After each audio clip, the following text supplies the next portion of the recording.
Okay, well, it's almost 6:35 and I want to be respectful of everyone's time. So I'm going to really quickly get started. Thank you so much, everybody who came today. My name is Maria Noguera. I'm president of the Clisthenes chapter of Alpha Rho Chi at the University of Houston. I have been working with site analysis and site mapping for approximately about a year and a half now through my job. We do a lot of community work and a lot of community research.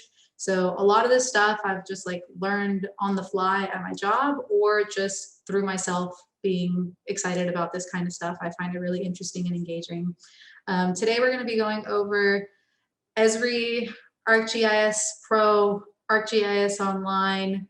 In addition to that, we're going to be talking about just in general online databases that you can use to find information about demographics, about crime, about statistics, about health, everything that you can imagine.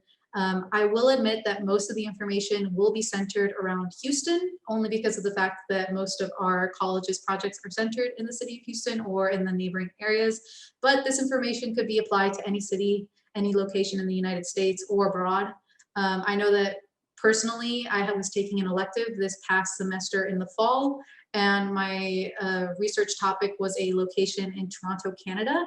And I was looking online to see if I could find any databases or files for Toronto. Quickly found out that there were some hosted by the University of Toronto. I emailed them and they sent me the files. So the information is out there if you are willing to sit down and look for it.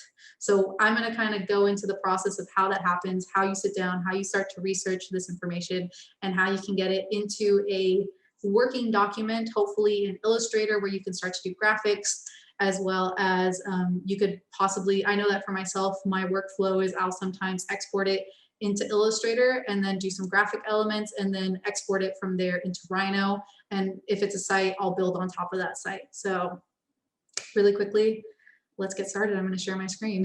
We're going to go in a mile a minute. I already said that, but I'm so sorry if I'm going really fast. It's just a lot of information. If you have any questions, feel free to ask at any point.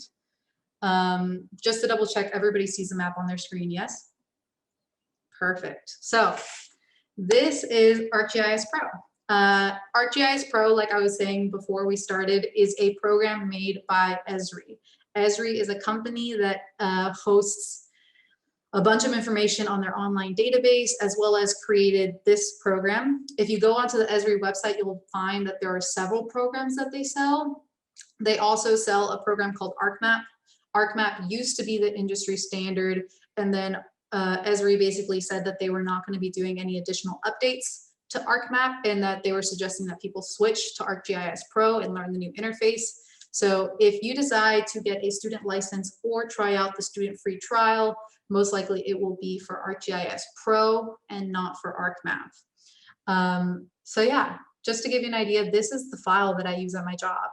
And you can see that it has a ton of layers, just starting off from like schools, libraries, all of the trees in the city, churches, fire stations, community centers, police stations, major roads, major landmarks. Just turning any one of them on, like city council districts, will immediately populate the map with the information that you're looking for. In addition to that, I have stuff like waterways. I have I'm going to zoom in for this one because there's so much information that it'll freeze my computer. You could also find parcels. Again, these files, depending on your location, could be really large, and you need to be aware of what you're signing up for when you do a really large scale map with a lot of different layers. Normally, I leave them all turned off and I only turn on the ones I need. Let me zoom in even further, and you can see that I have like the building footprints, which is mostly accurate. I also have another one which is updated, and so I normally will check to see which one's more accurate in the neighborhood that I'm working in. So how do you get to this level though? Normally when you open up a ArcGIS file, it'll look like this. You'll have base maps at the top that you can use. I personally, when I use base maps, I like to use both an aerial base map so that I can see the natural topography of the site, but I also like to have one with street names on it. That can be really helpful if you're looking for a specific street. just to orient yourself around the city. But that's all you get. You don't get anything else. You just get base maps, really. For Houston, you can start to look up something called shape files. So shape files are essentially the different layers that you can import into a ArcGIS Pro map and then start to build on top of. So if you just look up Houston shape, Google will think you're asking for shop, but you'll notice that certain things start to show up. So like City of Houston, GIS, mycity.opendata, arcgis.com. That is a really good source. It says GIS, which is global something spatial. I don't even remember. I'm blanking because I'm thinking too much. I'm sorry. And it also says ArcGIS on it. You always want to look for something that says GIS on it because you're heading in the right direction at that point. If you click on this link, it'll take you to the Houston website that uses all of the stuff. If you use the data visualization, like the Go Explore and the My City, that's basically ArcGIS Online showing the layers, but you can't modify them or download them. If you go to the Data Hub though, it's the download link, you'll be shown this website, which is the one that I had already had open on the next page. So basically most cities, most metropolitan cities, if you're lucky, will share all of their GIS layers on their own website. This is what I would recommend in terms of finding layers and building your maps, just because this is the official data given by the city. So if I were to type in, for example, let's open up a new layer and I were to type in Austin GIS shape, sure enough, austintexas.gov department GIS data. So I click on that and it'll give me pre-made maps, aerial photography. You really want to look for something called an open data portal. If you click on that, it'll most likely show all of the different layers. So it shows council districts, health and human service locations, you know, lot lines. This is what you want to look for, something that looks like this or something along these lines. If we're going to go back to the City of Houston website, really quickly, let's just find something that looks, that's not going to be giant. Civic Clubs is a good one. Notice that I didn't download land use because that's the one that has really, really detailed parcels and the types of parcels that they are. So this is a really big file as opposed to Civic Clubs, not going to be a big file. You can tell how many rows it has. This one has 460 as opposed to the City of Houston land use. I mean, you can just visually see that it's a giant file. So we're going to download Civic Clubs. It immediately takes you to a page that lists what attributes it has.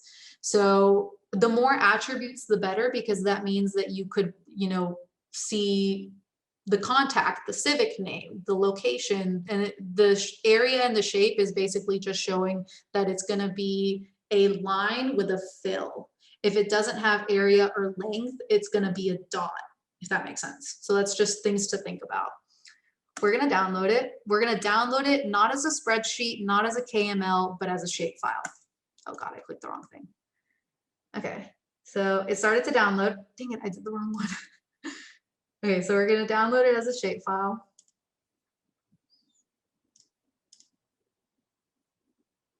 Allow. I did it too many times. So most shapefiles, because of the size, are going to download as a zip file. So we're going to open up this zip file. It's over here on my other page. All we really need is the shapefile. It's going to come with a bunch of other stuff, but we're going to really quickly highlight all of this. We're going to extract it, and I'm just going to make a new folder on my desktop and call it APX GIS. There we go. So that has downloaded. From there, once you get into ArcGIS Pro, you're going to go to Add Data. It should open a little browser, and then you just find that file. So if I go to desktop, I go to, why isn't it showing up here? Let me double check where I saved that. Extract to.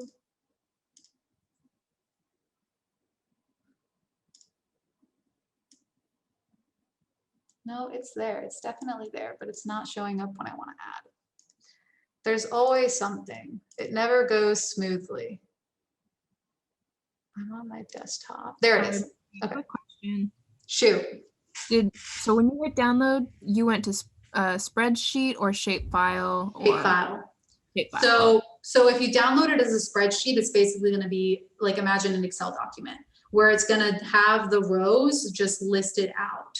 You could technically take that spreadsheet and modify it and add additional attributes and then just re-import it. But in my opinion, when you are first starting to learn GIS and ArcMap or Arc Pro, I would recommend that you just download the base shapefile and not try to get into the further intricacies of, you know, making your own spreadsheet or modifying a spreadsheet. I'm going to show you how to make a spreadsheet, but it is more tedious. So we'll get to that. Cool. I refreshed the page and sure enough, it showed up. So ArcGIS, you'll notice that it immediately recognizes the file. So there are several files in my ArcGIS. Let me make that tab smaller. So this is the actual folder on my computer. You'll notice that it has an SPG, a CPG, a DBF, and then an SHX. None of these recognize on this program. It's only going to pull up the one that you can actually import. So you double click on it and sure enough, bam, all of the stuff starts to show up. The really cool thing is that if you were to, for example, zoom in, there's University of Houston and this is 3rd Ward. If you click on it, it'll show you all of the attributes for the one that you clicked on. So it'll tell you that the civic name for the civic club is Upper 3rd Ward. It tells you what zip code it's in. It tells you the last time that this outline was created, which was in 2019. It gives you the area of the shape. And it also, for example, gives you the civic ID number, which is really cool. Sometimes if you want that information, it can be really beneficial. Some files come really intricate and they'll even give you like addresses and things of that nature. So yeah, I would say that with this alone, you could, for example, make a file as intricate as this one, where you have parks, building footprint, watersheds, civic clubs. It's just downloading and just, I mean, this one has certain, I've changed the colors on it, but it's basically the exact same thing. So that's the other thing is that, for example, if I were to pull this down, I can also change the color of some of these different ones. So I can tell that I want this one to be, instead of purple, I want it to be green. And then sure enough, when I turn it on, it'll show up as green. You could do the same thing over here. This one's all together. The one that I have lists them out differently, but again, not too crazy. If you go to attribute table, it'll also show you all of that information for each one. And like I said, it sometimes gives you contact information as well as addresses, which is really cool. If you want to, for example, reach out to somebody in specific, you could say, oh, I want to call up Gary. And then you know that he's the person and you can look him up. So yeah, that's the first step of, for example, ArcGIS Pro is just downloading the files and starting to work off of them. But let's say that I want to take this into Illustrator in addition with some other stuff. So let's really quickly find some other things that we can download. Let's say I want to download streets, but I don't want to search for it. I know it's here somewhere, so I'll just type in street. Sure enough, we have here, where are the streets?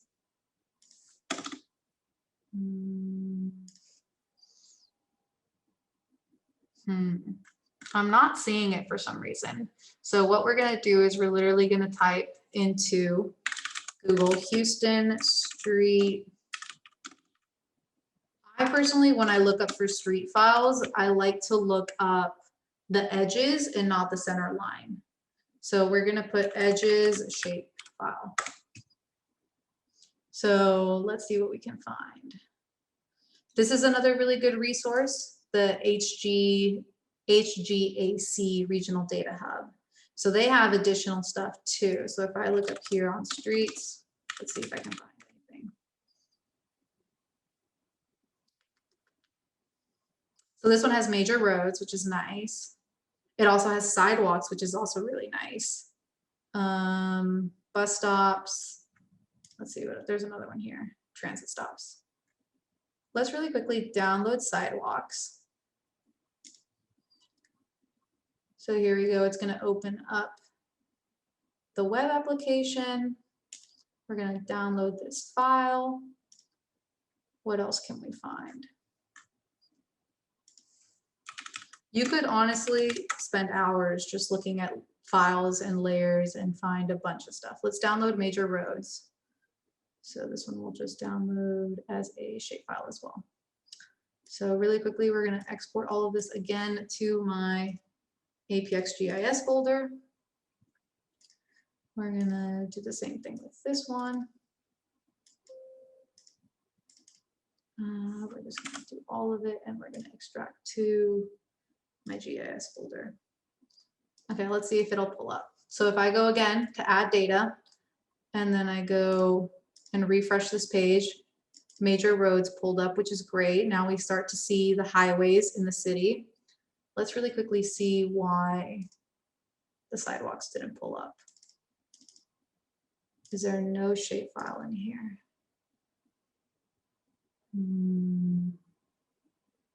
I'm not seeing a shapefile in here. Sometimes they give it to you as a shapefile, and then sometimes they don't. So let's see. They give us the tables, and it does show attributes. This one might be one that we have to look at more closely. So we're gonna pass on this one for now. Let's see if we can really find something else. Let me see if it pops up when I go back.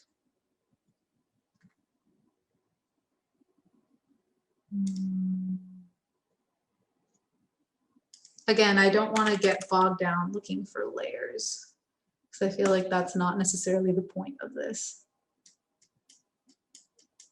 We're just going to go with what we have. I feel like it's a fairly decent. We have the major roads and we have the civic clubs. So I want to take this file into Illustrator, and I want to do some graphic touches on top of it. So what I would then do is I would want to go to share. From there, I want to export. You can export it as various different types. You can export it as an AIX, as a JPEG, as a PDF. If you want to open it in Illustrator, you either want to do it as a PDF, but when you export as a PDF, it's not going to give you the layers. If you do it as an AIX, it will. So really quickly, I'm going to export this as an AIX. We're going to call it Arcgis GIS. We're going to export it. And it's going to basically, I can preview, but it's going to be that view. So if I were to zoom in, it would literally only be this. If I zoom out, it'll give me more of that extent. From there, what we're going to do is we're going to open Illustrator. So it's really quickly pulling up. And I will preface that, like I said, ArcMap previously used to allow you to export files straight as an Adobe Illustrator file. That was really helpful. It let you see layers as well. But now that they're pushing ArcGIS Pro, they don't do that functionality anymore. So what you have to do now is you have to go to Window and you have to download an extension. So the name of the extension is ArcGIS Map for Adobe Creative Cloud. It's a free application. You just go type it into Google and it'll show up and you can download it and install it. Once you do this, it's going to open up a new window. And this window is going to ask you how you want to sign into Esri's larger database. The cool thing about ArcGIS for Adobe Creative Cloud is that when they created this feature, the thought was that you wouldn't have to log into ArcGIS Online anymore, that you could just open up Illustrator, pull up one of the maps, and start doing graphic changes right off the bat. I never do that just because I mostly make my own maps. I don't use a lot of the ArcGIS Online maps, but you still need to use an ArcGIS Online account to use the service. So I'm just going to really quickly log in. Once you've done this, you can now open your AIX file and not get an error code. If you try to open up an AIX file without doing this, it won't open it for some reason. It just won't recognize the file type at all. This is taking forever. Why is it taking this long? Let's try that again. Sometimes I notice that it doesn't want to connect.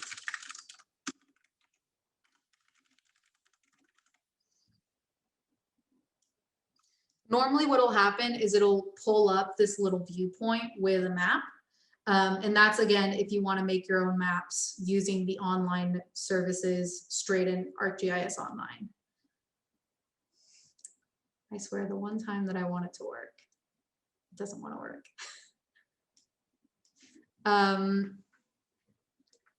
Again, I would keep prefacing like to recognize the size of the files. There have been times in the past where I try to do a really large extent. Basically, that's like the bounding box of the map. And the file is so large that even though I exported it from ArcGIS Pro, it won't open in Illustrator because there's just so many things on the file. So sometimes what I'll do is if I want a lot of information, for example, if I want parks, bicycle racks, trees, you know, street edges, I'll export it out in chunks using the same viewpoint, and then I'll just collage it together in Illustrator. I swear it does not want to work at all. Let's really quickly close out of Illustrator entirely and see if by reopening it, it'll work. The other thing I will say is that there are certain files or there are certain websites that can give you additional like GIS type data that is not found through ArcGIS online or through shapefiles. So we're gonna, while this is trying to open, I'm gonna pull that up too. Let's see. Let's try this again.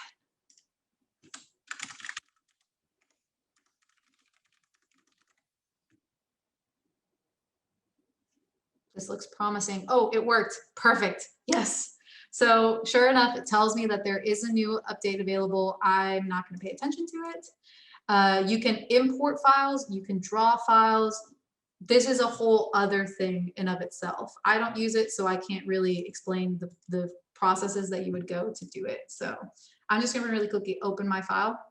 So desktop, it's going to show up like this. It doesn't show up as a actual Illustrator file. So it's this little icon instead. You double click on it and it takes it a minute. It always takes it a minute. It's going to upload it and then bam, you have your map. And you can then save this as an Illustrator file and it'll work perfectly.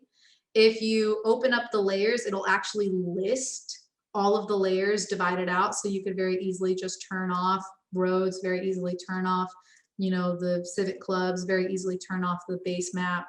The other is basically just like saying where the file was taken from. So that you can always just delete right off the bat.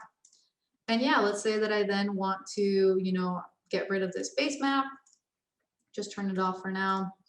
I then want to make my roads gray or maybe white, doesn't really matter. I now have a gray road.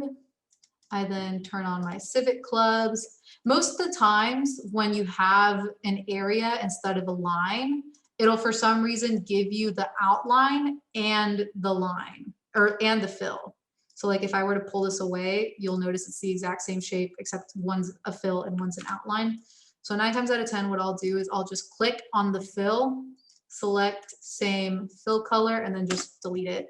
And then I'm just left with the outlines on that layer. From there, I could, I don't know, make it purple, turn that into a fill. From there, I could make it an opacity if I'm really just trying to make a point on number of civic clubs in the city. And then here you can see all of them stacking up.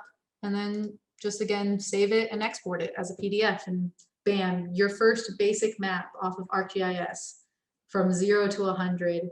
It's again, not that difficult once you kind of like get into the hang of things. For example, just to really quickly share the things that you could have here in my studio stuff. If I were to open up like my urban scope map here on this one, this is a giant file. So here I have, for example, the neighborhood that we're currently working in. These little blue dots are all of the trees. In addition to that, I have stuff like all of the bicycle stations. You know, I have all of the bus routes. So you could just easily turn that on and then you see the connectivity in the city.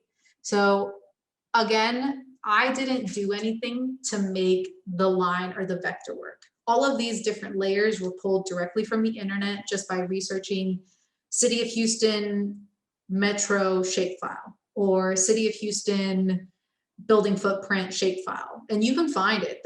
I promise you the resources are out there. You just have to, like I said, dedicate the time to doing it. Like I mentioned as well, there are other websites that are very beneficial and helpful that are done by the City of Houston, but are a little bit more nuanced and not many people know about. So this one is called GIMS. You'll notice that this is not open in Chrome because for some reason this site is so outdated that you can only open it in Internet Explorer. So I am prefacing you will need to use Internet Explorer for this. So if you go to the GIMS website, it'll give you this map, but you can't see it because for some reason their base map sucks.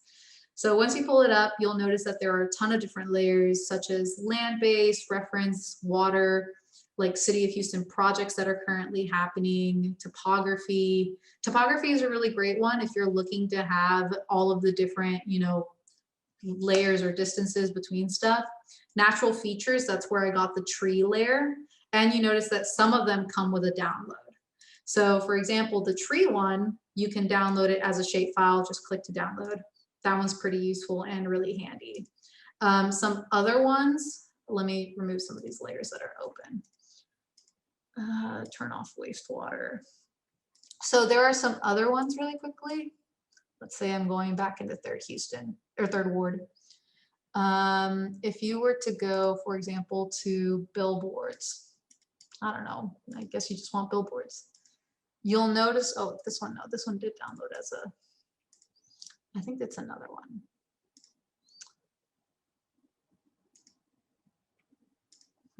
So yeah, so CIP projects, which is, for example, all of the improvements that are being done on the road, that one you can't download. If you were to go to, for example, stormwater, I think stormwater, you can only download it as a quadrant. Here we go, perfect.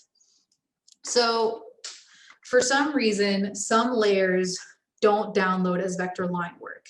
They will only download as quadrants, and you can select which quadrant you want. And the moment that you select it, it'll open up and you can see all of the different quadrants.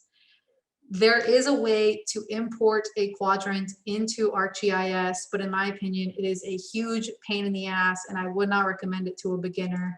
Normally what I'll do when I want, for example, stormwater drainage, if it's an area that floods a lot and I want to make sure that the area is not going to flood, is I'll just screenshot it. So like, let's say snipping tool, I'll just screenshot it and then take this JPEG into Illustrator and then just recreate the file.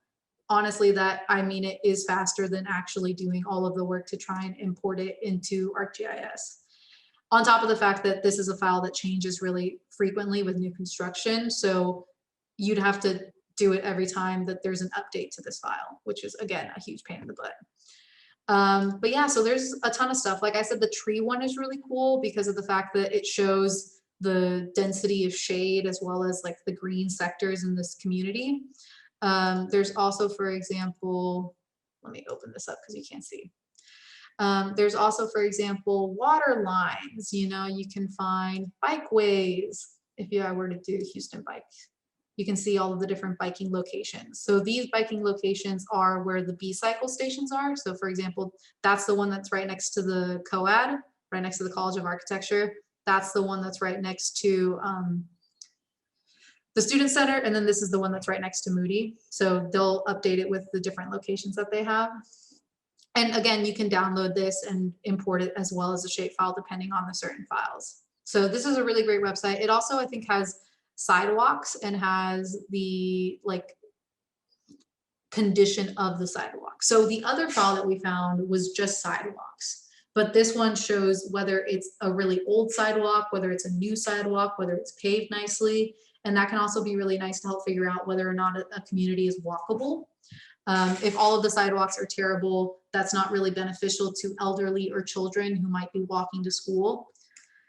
On the note of walking to school and demographics, there's this other really great website. I know I'm going really fast, I'm sorry. This is called Social Explorer. So when I sit down to do site research, I always want to figure out the demographics of my community. So my license is provided by the University of Houston. Everyone has a free license provided by the University of Houston. You just have to log in through the library. Here you can see maps, but in my opinion, the tables are where it's really at. So you can find US decennial census data. The only thing is the fact that the most recent one was in 2010. So I wouldn't say that that's really helpful to find out the current state of the community. What I would say is more beneficial is the American Community Survey. So the American Community Survey is a survey done by a group of sociologists. They basically take a group of people that average out to be an approximation of the greater community in the city. And then they also provide numbers and tallies and things of that nature. So they actually recently updated their survey and they have the 2019 information, which is really great. So from here, you can start to get really funky with it. You can look at national data. You could look at state data. You can look at county data. If, for example, you want to compare your local community or your local subdivision to the county, you could also do it by place. So when I'm comparing a community to the greater Houston Metroplex, a lot of times I'll do that. I'll put Texas, I'll go down, I'll find Houston. It's a giant list. I totally passed it. Houston City, there we go. So we have Houston. Now let's say that I want to do 3rd Ward because that's where my studio project is. So normally, most people think of communities either by zip codes or by geographic landmarks. But when you're looking at demographics and like the census, for example, what you want to use is something called census tracts. So every address has a zip code. Every zip code has a census tract. So if I were to just type in census tract Houston map, that'd probably be the best. I could then go to this lovely Arc GIS map that just is helpful in that sense and see every single census tract in the city of Houston. So for example, I could very easily locate, yeah, sure enough, that's 45 and 59. So approximately these 7 tracts are 3rd Ward. So I click on it and it tells me the number of the tract. This is a giant number. It's kind of like a cell phone, but when you're looking at the number, you only need to make note of the last 3 or 4 to 6 digits. So this census tract would actually be 3123. If there's another 3123, then you'll go into the decimals. So you'll have 3123.01, and then the second one would be 3123.02. That's the only time that you need to look at the decimal is if there's a 1 or a 2, because then that means that there's another one that has that same number. So I'm just going to really quickly pull this map out so that I can quickly type in what census tracts I have. So I go to census tract. I go to Texas. I then go to Harris County because you'll do it by county. No, that's Houston County. I want Harris County. And then sure enough, like I mentioned, you have 2333. So that's the last 4 digits. This one, 2331, it has a 0.01, 0.02, and a 0.03, which is where you need to start getting, like, make sure that you're doing the right one. So the first one that I have is 3123. So I scroll down. 3123, this one, I add it. The next one is 3122. So I scroll up a little bit, find it, add it.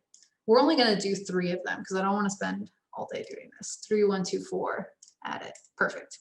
So we're going to compare these 3 census tracts to the city of Houston. So we're gonna really quickly proceed to tables. And then here is where you can start to select what data you actually want for the city of Houston as well as the census tract. So you could look at something like total population, population density, age, really great one. You could look at race. I will note that if you're going to do race, particularly in Houston, because the Hispanic community is so large, I don't do race, because if you pick race, it's not going to tell you how many people are Hispanic.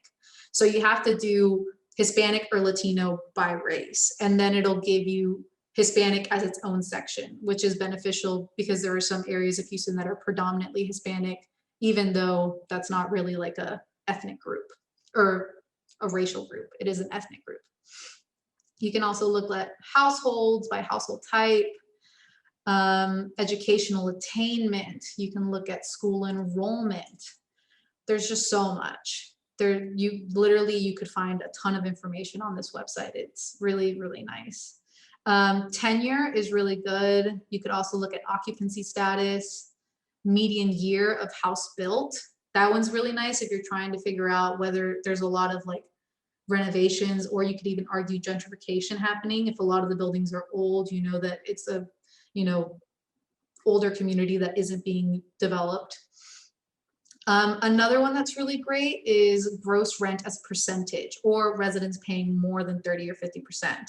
So housing costs, normally when you're looking at poverty in a community, you want to ensure that a community is having not 30% of their income going to rent, because then that means that, their housing cost is so high that they can't cover additional costs inside of like their day-to-day life. So that's a great one to look at. You could look at ancestry if you want to see if people are, foreign born or if they're locals. You could look at health insurance. In addition to that, there's another one. So there's Social Explorer tables, and then there's also the raw data. So the raw data comes with additional stuff. I mean, again, there's just so much. You just have to sit down and pick what you want. From there, you go to show results. And then sure enough, it'll give you the city of Houston, all 3 census tracts. And then a really nice feature is that it'll give you the total of all of the census tracts combined. So let's say 3rd Ward is actually 8 census tracts. If I put in all 8, it'll then give me a total, which would then be 3rd Ward as a whole. From there, you want to download the data as an Excel file.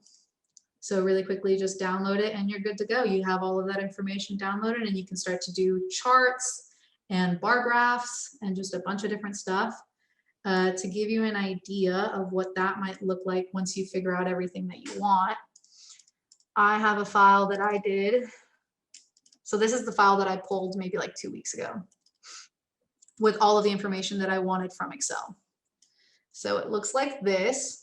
Houston, it has all of the different census tracts that make up 3rd Ward, as well as the total of it. You'll notice that I then highlighted the percentages at the ends so that I could very easily compare the two when I'm going across. Yeah, that's basically just how it starts. From there, it's just looking through the numbers and starting to compare. I mean, for example, just something that I remember noticing when I was doing this research was that if you look at 15 to 17 in terms of age, Houston as a city at large has 3.9% of its population fitting within that chunk. And then, oh, never mind, it's the wrong one. 18 to 24, so it's 9.9, and then in 3rd Ward, it's 42.2.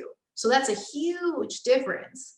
That starts to lead to questions like, why does 3rd Ward have a huge chunk of people 18 to 24? And then you remember, okay, TSU and University of Houston are within this like chunk, and there's a lot of students living near campus. So you start to build your assumptions and your understanding of the community better through looking at the numbers and seeing how they change. If you want, you can also do different years. So for example, I could do 2019, and then I could do 2015, and then I could do 2010 and see how the numbers change across the years. That's how you start to notice trends, as well as like upward and downward curves. That's Social Explorer. Now, let's say that you want to find information about the city of Houston in particular. There is this thing called the Mayor's Office of Innovation, where they have this beautiful dashboard for 311 calls. 311 calls are really cool. It helps you see, for example, people that are calling in because of animal issues. They're calling in because of, you know, whatever it is that you could need. So if you go to this website, and if the dashboard freaking works, you can then start to select, you know, what community you're looking at, start to select why people are calling into 311. You can also start to see, you know, the number of things happening in the community. This is another really fun one if you want to figure out the number of people reporting graffiti. Like if you're looking at crime and you want to see how many people are reporting the graffiti happening, or illegal dumping, that's another really great one that you can find on this website. The dashboard doesn't want to seem to load. I think I have too much happening on my computer. So we're just going to move on. I mentioned crime and I mentioned graffiti. You can find crime data. This is something that every single police department, I think, in the US has to report somewhere. It might not be on this really nice and neat website, but it is out there somewhere. So the data is always broken down by districts and beats. So how nice of them, they give us a glossary. So a police beat is a geographic area of the city broken down for patrol and statistical purposes. In addition to that, most beats will then fit into a police district. So here's this wonderful map of all of the different beats inside of the city of Houston. If I were to click on one of the beats, it'll then give me a larger map of that section, and it'll tell me all of the approximate sections that are within. So these are the beats, sorry, that's the district. I got that wrong. That's the district, these are the beats, and it gives you the approximate street boundaries. The reason why I bring this up is because here is where you can click for the descriptions of the beat. And then here is where it gives you the zip codes. And then in addition to that, you can also, for example, if I go back, where is it? It's here somewhere. I want to find the reports. The reports are not here.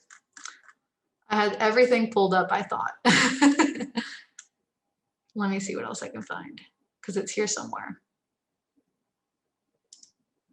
Because that's the descriptions of the boundaries. And then that's just the map. Oh, where is it? Let's see what I can find if I go one further back. Police. Here, let me Google it and see if I can find it. So Houston beat reports. Here it is. I found it. I'm so sorry. So this is the right link, and it shows you the NERB's crime database by neighborhood and also by street. So for example, you could download all of the crime that's happened in 2020, all of the crime that's happened in 2019. Previously, you had to click on each individual beat, and it was a huge pain in the butt, because then you had to transcribe all of that information into Excel and do it manually. I guess they got on board and they finally did that information readily available. So this is all of the crime that happens inside of the city of Houston. The reason why I mention it is because it can sometimes be really nice to look at the type of crime. So for example, they normally give you like the description of what the crime is, and most of the time they'll subcategorize it by either personal crime or person-to-person crime, which would either be, you know, like aggravated assault, a rape, things like that, or property crime, which would be a burglary, stealing a car. There's also society crimes, which is a new one that I hadn't heard about until recently. And most of the time, society crimes are either like drugs or, you know, prostitution. And so if you look up the class, you can then figure out what each one of these class numbers fits into. This is all of the beats inside of the city of Houston. So what you would have to do is you'd have to click on the little arrow that drops down and then select which beats you're going to be using. So for example, I only want to look at these two, and then it'll give you just those beats and just that crime. So I really quickly made another spreadsheet where I pulled some crime that I was using in another work event. And so this is before they gave it to you. I basically made this Excel file by myself. So what they'll do is they'll give you the block, which is like the address number, the address, the street type, the location in Houston, and then the zip code. So what I normally do is then I compile this all into a full address.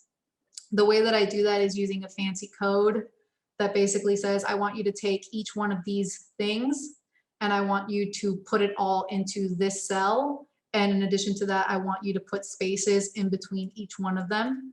And I hit enter and it does the full address for me. So if I scroll down, it'll give me every single address where a crime has happened inside of these beats. From there, you would then download this, or sorry, save it as something called a CVS or CSV, so comma delimited .csv. This is really helpful because you can take these addresses and then create a heat map. There is a way to do that in ArcGIS Pro, but it is a paid feature. You have to use something called credits. Don't unknowingly use credits. Credits are very expensive.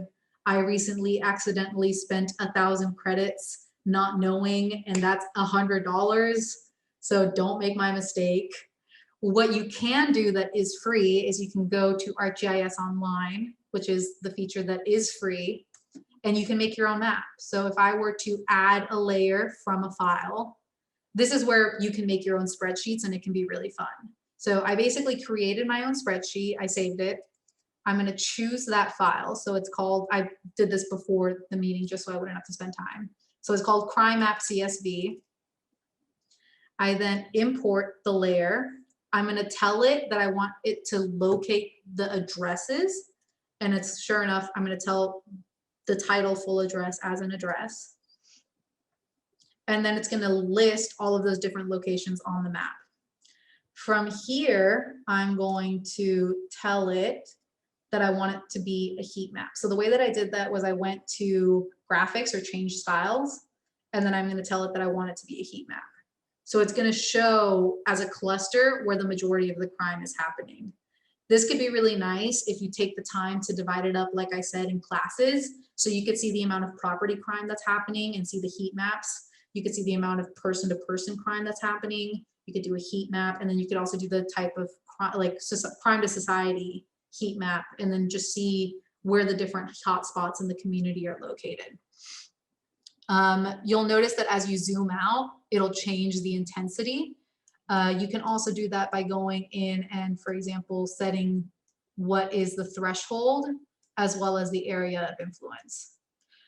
This cannot be downloaded as a vector file, but what you can do is you can print it.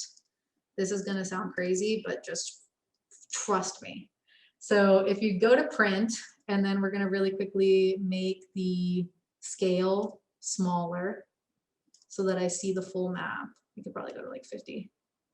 Yeah, perfect. So we're going to print this as a page. Crime map. And then what you can do, I'm just going to make a new file, I guess. So we're going to make a new file really quickly, 5 by 5, that works. And then what you want to do is you want to place it. So let's quickly find it, quick access. Crime map, here we go. You'll notice it's a PDF. That's our saving grace. So because it downloads as a PDF, once you basically remove the bounding box that's around it. So what I'm doing right now is I'm making a box that has neither a stroke or a fill. I'm going to do select, same appearance, and it should, wait, why isn't it doing it? It didn't select it. Well, that's annoying. Release clipping mask, because this has a clipping mask on it. No, it's showing up. That is so weird. I haven't done this in a really long time, so maybe that's why it's not working. This is showing up as an image, is what it's saying. Oh, I think it's because I placed it. I'm a dummy. That makes a lot of sense. I needed to have opened it. There we go. I'm sorry for my mistake. We're going to use it as a learning experience. Don't place the file, because if you place the file, it's going to treat it like an image. You want to open the file so that it treats it like a PDF. From there, you're going to release the clipping mask, and you're going to notice that if you release it enough times, it's going to give you just the dots. So we're going to really quickly try and get this to work. Select same fill and stroke. I'm going to get rid of all that. Basically remove this. Bring that back in. Is this an image too? That's so weird. Maybe if I image trace it. Sometimes you got to get crazy with this stuff. I'm not going to lie. So let's really quickly image trace it and see if that works. So we're going to try and do it by high fidelity photo. While that's going, we're going to really quickly get started on something else. There's just so much, I'm sorry. So in addition to that, this is another resource that's really nice. This is Children's at Risk. It shows you whether or not there's affordable childcare in a community. That's another big struggle for low-income communities, is not having affordable childcare. So this is another really great resource. It gives you a map. And then in addition to that, I clicked the wrong thing. In addition to that, you can look up the analysis page, and then you can find, similar to, for example, it gives you explanations as to what that all is. But in the map, you can then zoom in on Houston. You can then look at different service providers. You can select different deserts, qualifications, the counties, the zip codes, the school districts. This one has a lot of information on how many seats. So here it explains what that means. But normally when you look at seats, it'll tell you the full amount of seats in the district, and then it'll tell you how many of those seats are subsidized. When a seat is subsidized, it basically means that the parent can get it for a lower cost, which is really good. If there's a low amount of seats, that's bad. But in addition to that, if there's a low amount of subsidized seats, that's also really bad, because that essentially means that it's not affordable. So here's where you can find all of that information. Another really great resource that I like to use is the USDA Economic Research Service, which helps you find food access. So for example, if I load up the map, these are all of the food deserts inside of the US. That's a lot, like that's a lot of food deserts. But if you zoom in specifically on Houston, it's going so slow. Come on, there you go. So if I were to zoom in on Houston, you can then start to see it by types. So the green basically means that it's low income and that there's no supermarket at a walking distance of 10 miles. The orange means that it's a mile, a half mile, and then the yellow is whether or not you could do it by vehicle access. So this starts to show you all of the different food disparities that are happening inside of the city, and it could be really beneficial to figuring out whether that's something to make note of. Then there's this website that's called Policy Map. This one also is, as you notice on the top right-hand corner, offered through the University of Houston. Again, you have to log in through the library to get access of the paid service. This one gives you demographics. It gives you household types. It's kind of similar to the ASC in terms of the information offered, but sometimes Policy Map has some really great information, for example, on, voter turnout, whether or not your community is politically engaged. It gives you election results. It gives you religion. There's also some great stuff on quality of life. So this is basically the map version of like violent crime, property crime, hate crime. Something that's good to note during COVID is whether or not a place has computer access or internet access. So you could also notice that. There's also sections on economy and health. This one's really wonderful. You could definitely spend a lot of time just going through and finding it. If you want to look at the map, just literally go to policy map and click on the maps. But if you want to look at tables, you can also type in the location and then start selecting different things, and it'll print out a little chart-based information sample that you want.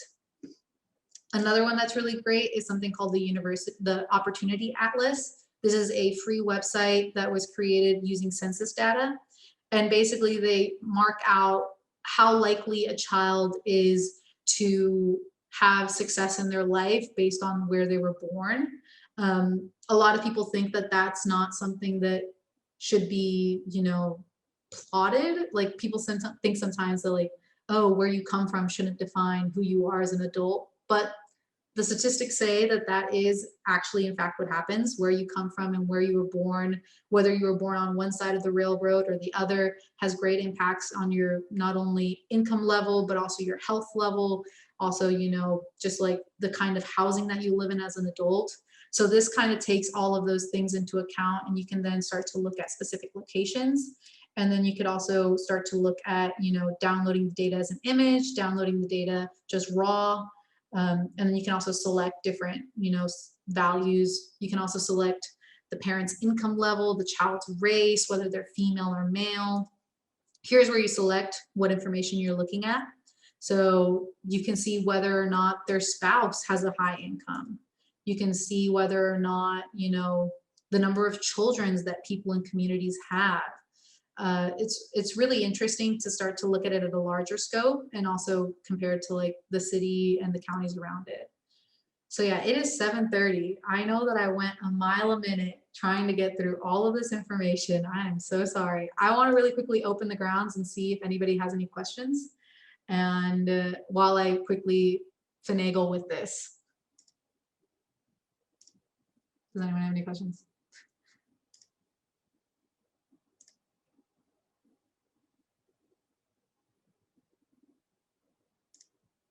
No.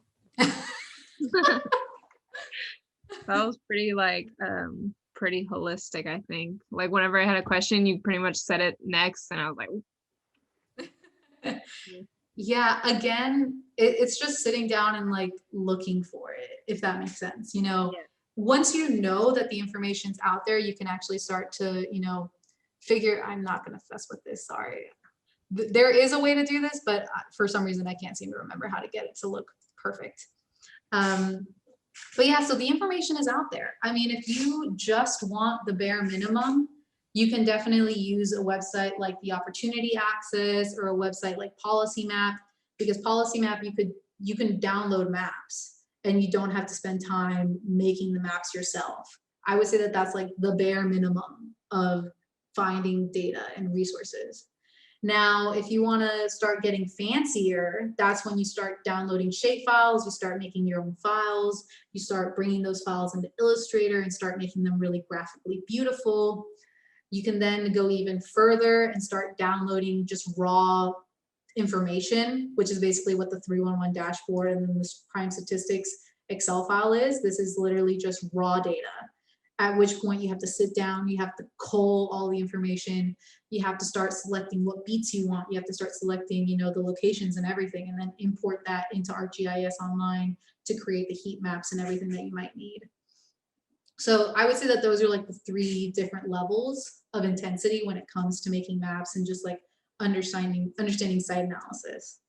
But again, I hope that everyone kind of got a rough understanding of what the process is. This will be shown on, again, it'll be on YouTube if you want to go back and look through it. ArcGIS Online is free. ArcGIS Pro, there is a student free trial if you want to give it a try yourself without any cost. If you find out that you love it and you want to try it out, there is a student license, which is $100. If from there you decide that you want to start making your own stuff, I mean, power to you. I think that mapping is one of the coolest things that you can do. So I'm personally very biased. But yeah, if there are no other questions, I'm going to end the recording and I'm going to let everyone get back to doing their homework for the night.